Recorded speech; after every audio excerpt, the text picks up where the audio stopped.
माध्यमिक शिक्षा बोर्ड राजस्थान अजमेर कक्षा 12 हिंदी अनिवार्य का एक मॉडल पेपर है जो आपके लगभग अर्धवार्षिक परीक्षा में आने योग्य प्रश्नों का संग्रह है। ये मॉडल पेपर है, तरीका है जिसे आपको समझना है कि परीक्षा में इस तरह से पेपर बन के आता है। इसके पहला जो भाग होगा खंड ए जिसको बोलते हैं, उसमें पहले एक गद्यांश आएगा जिसको हमें पढ़ करके प्रश्नों का उत्तर देना है।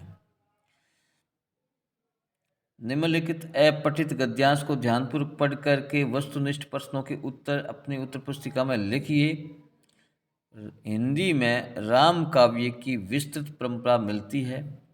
हिंदी में सर्वप्रथम संवत 1342 में लिखित कवि भूपतिकृत रामचरित रामायण का संकेत मिलता है, परंतु उसकी अभी तक कोई प्रतिलिपि उपलब्ध नहीं है।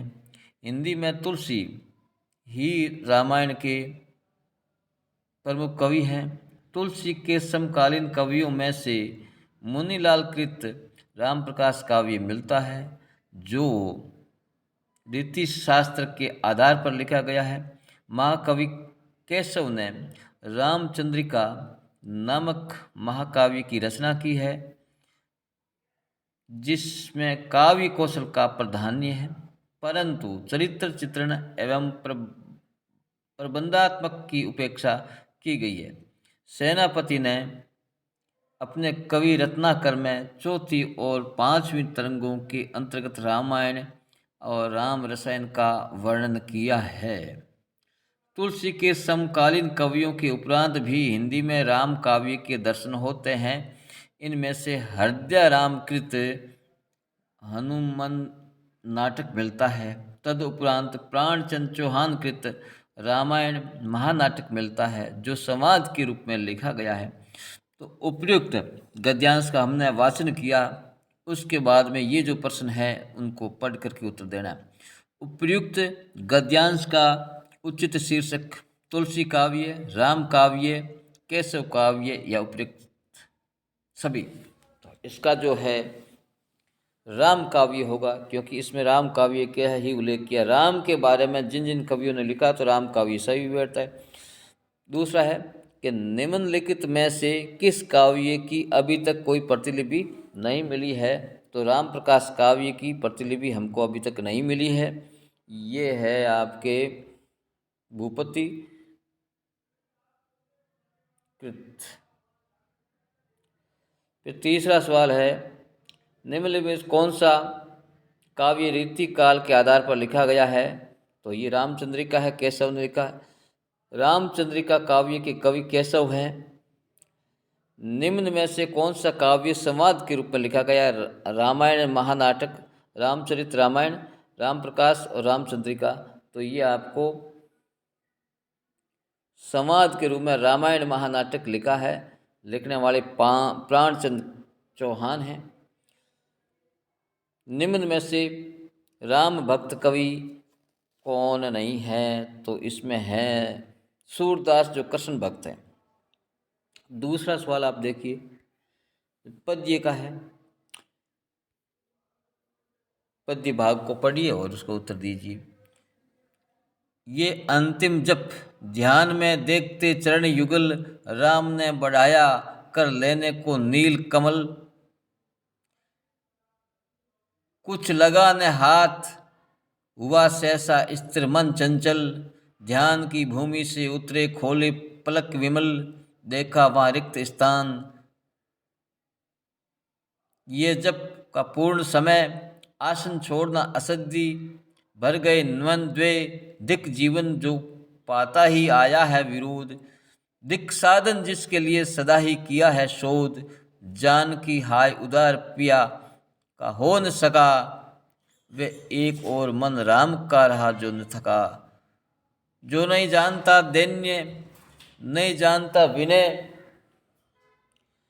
कर गए भेद व माया वर्ण प्राप्त कर जय वृद्धि होगी दुर्ग पहुंचा विद्युत गति हत चेतन, राम में जगी स्मृति हुए सजग पा भाव प्रसन्न। यह है उपाय, कह उठे राम ज्यों ही मुद्रित घन। कहती थी माता मुझको सदा राजीव नयन। दो नील कमल है शेष अभी, ये पुनश्चरण पूरा करता हूँ देखकर मात एक नयन। राम की माता उनको क्या कहती थी? तो राम की माता उनका नाम राजीव नयन कहती थी। राम की शक्ति पूजा में कमल पुष्प कौन चुरा लेता है? महाशक्ति। राम ने किसको पराजित करने के लिए राम शक्ति की उपासना की है? रावण को हराने के लिए। दो नील कमल शेष अभी। राम किन दो नील कमलों की बात कर रहे हैं? अपने नेत्रों की। नील कमल शब्द में अलंकार है।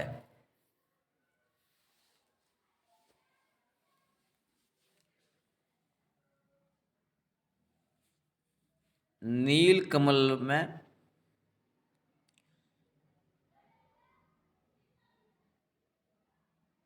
में आपके देखिए नील रूपी उत्प्रेक्षा, उत्प्रेक्षा ही होगा इसका, मुझे सही ध्यान नहीं है।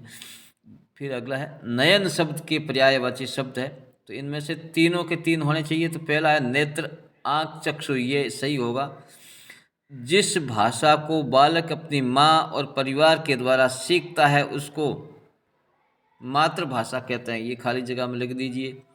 हिंदी लिपि में लिखी जाती है, खाली जगह में हिंदी देवनागरी लिपि में लिखी जाती है, ये भरना है। मेरा घर गंगा पर है, वाक्य में शब्द शक्ति है, इसमें लक्षणा शब्द शक्ति है। मेरा घर गंगा में नहीं है, मेरा घर गंगा के तट पर है, यानी गंगा की ओर लक्षित किया गया है, इसलिए लक्षणा है। शब्द की जिस शक्ति के से किसी शब्द के सबसे साधारण लोक प्रचलित अर्थ का बोध हो वह अभिधा शब्द शक्ति होती है, खाली जगह में लिख दीजिए। मैं निज रोदन में राग लिए फिरता हूँ, उस पंक्ति में कौन सा अलंकार है? तो यहाँ विरोधाभास है। एक रोदन शब्द है, एक राग है। रोदन और राग दोनों एक दूसरे के विरोधी है, तो विरोधाभास हो गया।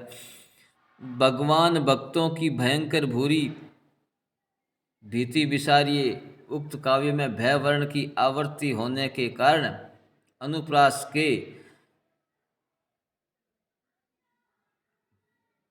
भगवान भक्तों की भयंकर भूरी, इसमें भय वर्ण की आवृत्ति है।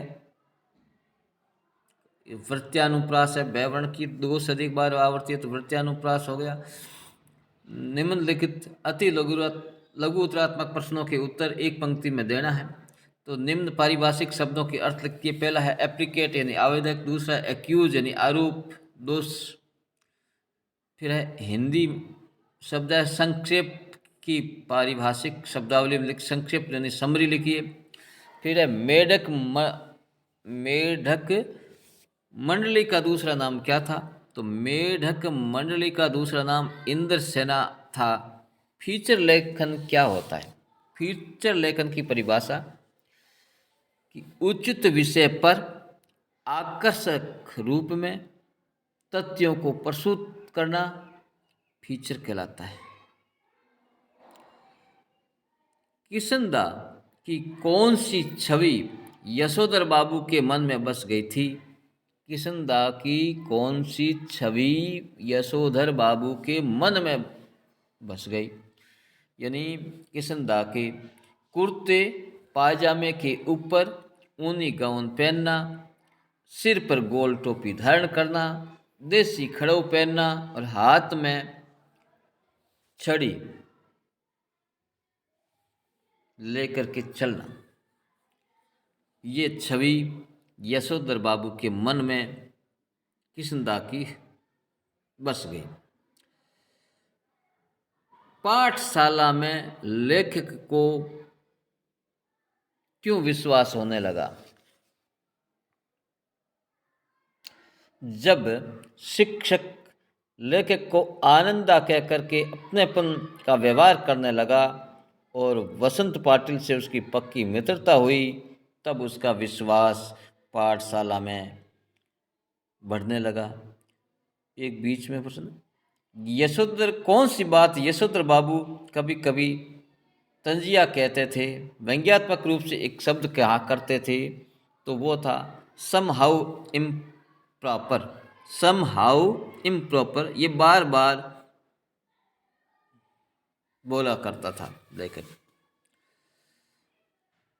फिर है जूझ पाठ आनंद यादव के किस उपन्यास से लिया गया, तो उपन्यास का नाम भी जूझ ही है।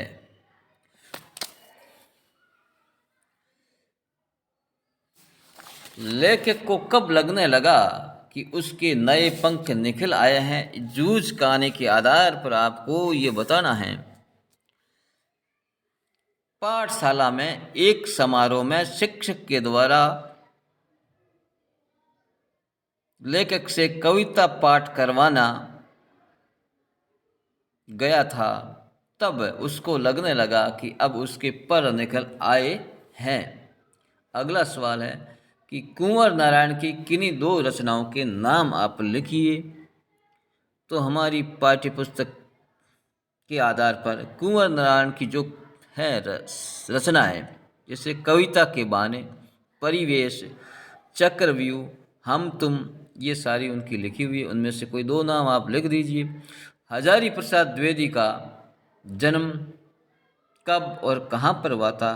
हिंदी के मूर्धन्य कवि लेखक श्री हजारी प्रसाद द्विवेदी का जन्म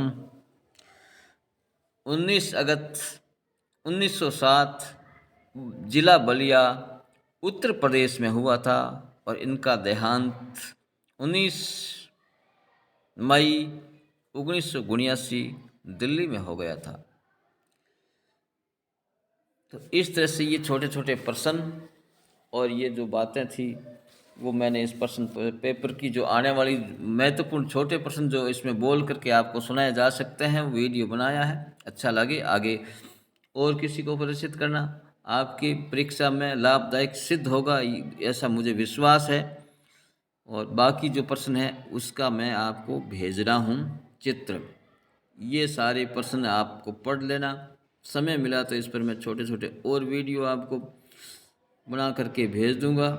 अन्यथा ये मैं भेज रहा हूँ पूरा, इसको आप पढ़ लेना और इसको उत्तर देने का तरीका समय अनुसार बताया जाएगा।